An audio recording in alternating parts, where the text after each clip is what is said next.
विधानसभेत काँग्रेसचा दारुण पराभव झाला। काँग्रेसचे दिग्गज नेते देखील या निवडणुकीमध्ये पराभूत झाले।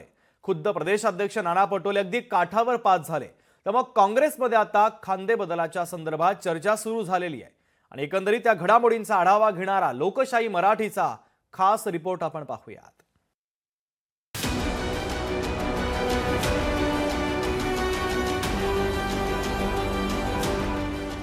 विधानसभा निवडणुकीतील दारुण पराभवानंतर महाराष्ट्र काँग्रेसमधील अंतर्गत हालचालींना वेग आलाय।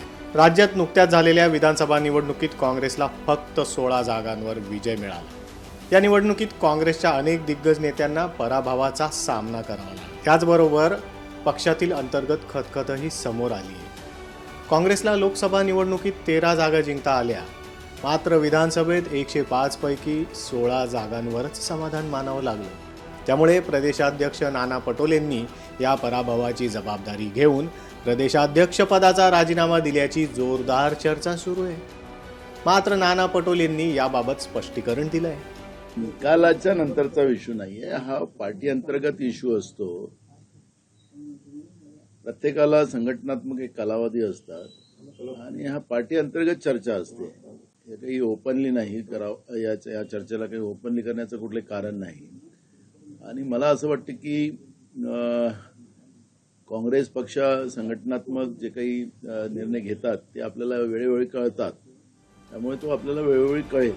विजय वडेट्टीवारांनी या घडामोडींवर सूचक विधान केलंय।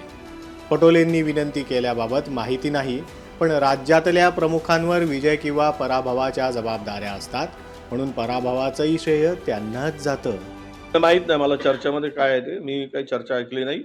तो हायकमांडचा निर्णय आहे, दिल्ली निर्णय घेईल। आमचे प्रभारी येत आहेत, प्रभारीमध्ये चर्चा होईल आणि कोणाला गटनेता करायचा काय करायचं तो निर्णय आमचा नाही, तो नाना पटोलेचाही नाही ना विजय वडेट्टीवारांचाही नाही।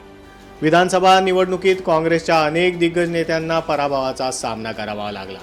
यात खुद्द माजी मुख्यमंत्री पृथ्वीराज चव्हाण, यशोमती ठाकूर, बाळासाहेब थोरात, माणिकराव ठाकरे यांचा पराभव झाला।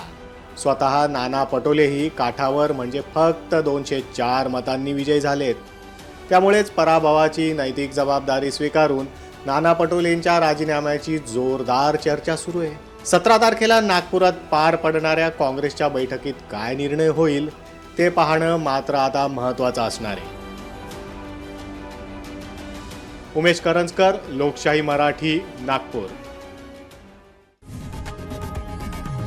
लोकशाही मराठी ऐका, पहा, जागरूक रहा।